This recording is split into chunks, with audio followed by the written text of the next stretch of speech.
त्रिस्तरीय पंचायत चुनाव के दूसरे चरण के मतदान के बाद देर रात्रि तक हुई मतगणना के बाद प्रत्याशियों की स्थिति साफ हो चुकी है। इस बार पंचायत चुनाव में जनता ने नए युवाओं का साथ दिया है, यानी उनके हाथ को मजबूत किया है, उनके हाथों में ही कमान दी है। कई पंचायतें ऐसी हैं जहां वर्षों से काबिज सरपंचों को भी युवाओं के सामने हार का सामना करना पड़ा, यानी दौर परिवर्तन का देखने को मिला है। इसके अलावा अगर हम बात करें धर्मपुरी क्षेत्र के अंतर्गत जिला पंचायत के वार्ड क्रमांक 27 से 2 उम्मीदवार चुनाव मैदान में थे, कांग्रेस और भारतीय जनता पार्टी। ममता देवेंद्र पाटीदार और शशि शैलेंद्र जायसवाल के बीच इस वार्ड में मुकाबला था। जो परिणाम सामने आए हैं उसके हिसाब से भारतीय जनता पार्टी की प्रत्याशी शशि शैलेंद्र जायसवाल ने 542 मतों से कांग्रेस की ममता देवेंद्र पाटीदार को पराजित कर दिया है। सबसे चमत्कारिक परिणाम जो है वो देखने को मिले हैं जिला पंचायत वार्ड 28 में, जहां भारतीय जनता पार्टी कांग्रेस के प्रत्याशियों सहित कुल 15 प्रत्याशी मैदान में थे। इनमें से एक कांग्रेस से निष्कासित की गई राजूबेन चौहान ने इतिहास रच दिया है, यानी वो प्रत्याशी जिसे पार्टी ने स्वीकार नहीं किया उसे जनता ने 4000 से ज्यादा वोटों से जीत दिलाई है। हमारे साथ धर्मपुरी से हमारे सहयोगी जफर अली जुड़े हुए हैं। जफर, बदलाव का भी दौर है और दूसरी तरफ उन राजनीतिक दलों के लिए भी चिंतन और मंथन का दौर है, क्योंकि अगर हम देखते हैं जो आपने जानकारी भेजी उसके हिसाब से ज्यादातर जो चेहरे हैं वो निर्दलीय ही नजर आ रहे हैं। निर्दलियों पर जहां जनता ने भरोसा जताया है वहीं बागियों पर भी जनता ने भरोसा जताया है। जी बिल्कुल सर, बताना चाहूँगा कि धार जिला में जो दूसरे चरण में कल मतदान हुआ था, जिसकी मतगणना देर रात्रि तक हुई, उसके जो परिणाम है सर, तो उसमें कई वार्ड और कई ग्राम पंचायत ऐसी थी जिसमें सरपंच, जिस पंचायत में 10 से 15 वर्षों से सरपंच काबिज थे, वहाँ पर इस बार जनता ने युवा और नए चेहरों को मौका दिया है और उनके हाथ में पंचायत की कमान सौंपी है। बिल्कुल, क्या कारण माना जाए इसको? जो बुजुर्ग हो चले हैं उनका काम ठीक नहीं था, या फिर अब परिवर्तन का ही केवल माना जाए कि जनता चाहती युवाओं को अवसर मिलना चाहिए?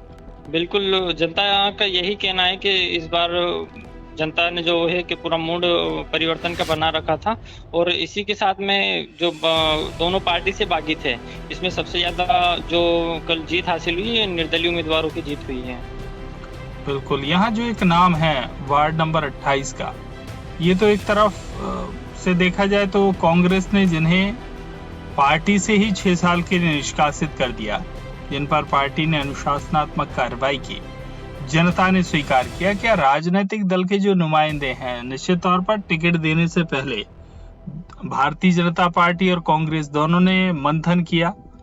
भले ही पार्टी का अधिकृत प्रत्याशी किसी को माना जाए या फिर पार्टी समर्थित प्रत्याशी किसी को माना जाए, लेकिन हाँ, दोनों दलों ने बहुत कुछ विचार मंथन किया था, तैनात किया था अपने विधायकों को, पदाधिकारियों को, फीडबैक लिया, तमाम तरह की बातें हुई। लेकिन ये जो वार्ड नंबर 28 का परिणाम, ये तो बताता है कि ऑब्जर्वर्स जो थे, यानी टिकट से पहले जिन लोगों को जिम्मेदारी दी थी कि जिताऊ चेहरा चाहिए, वो भी फेल हो गए।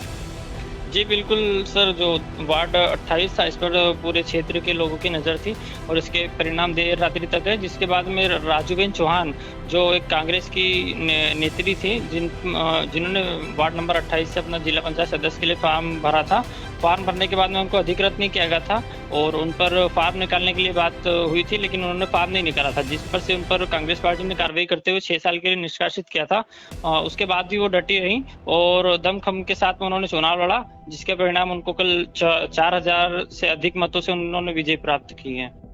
बिल्कुल, जानकारी के लिए आपका बहुत बहुत धन्यवाद। तो यहाँ युवाओं को भी अवसर दिया है, महिलाओं को भी अवसर दिया है और खास तौर से अगर हम देखें तो निर्दलियों को लेकर बड़ा इंटरेस्ट जनता ने दिखाया है। ये जो चुनाव के परिणाम हैं, इनकी आधिकारिक घोषणा तो आगे होनी है, लेकिन हाँ, चूंकि परिणाम सामने आ चुके हैं तो इन पर बातचीत जरूर राजनीतिक दलों के बीच में शुरू हो गई होगी। वो तमाम नेता जो टिकट से पहले बहुत सारे गुणा भाग देखकर अपने आला कमान को बता रहे थे, उनका सिलेक्शन कितना अच्छा रहा, इसके अलावा जनता ने जिनका सिलेक्शन कितना अच्छा रखा है, जिन्हें सिलेक्ट किया है, वो आने वाले समय में क्या काम करते हैं, ये तो चूंकि अब पूरे कार्यकाल में देखने को मिलेगा। फिलहाल तो एक परिवर्तन का दौर यहाँ समझ आ रहा है। बातचीत के लिए जफर आपका बहुत बहुत धन्यवाद।